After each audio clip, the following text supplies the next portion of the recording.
Itu bahagian atasnya. Jauh tu. Tu sungai Kruang, Batai Liat, Samalanga. Hari ini hari lebaran pertama 1443 Hijriah. Panasnya luar biasa. Tapi begitu kita masuk kaki ke sungai ini, airnya sangat dingin.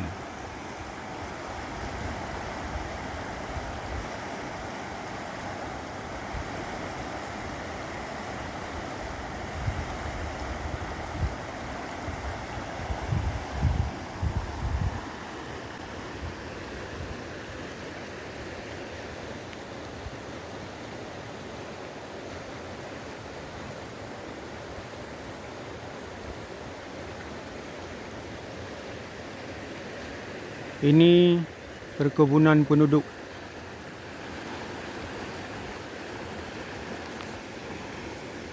Kelapa ditanam kelapa.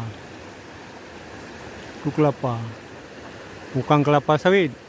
Bau. Batang kelapa.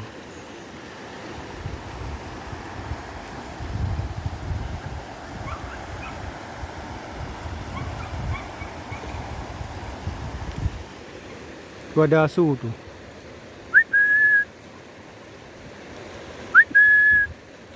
Dia terjerat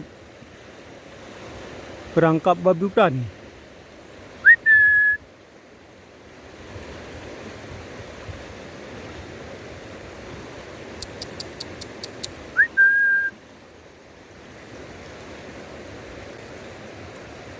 Dia ada suara anjing, tapi hilang suaranya.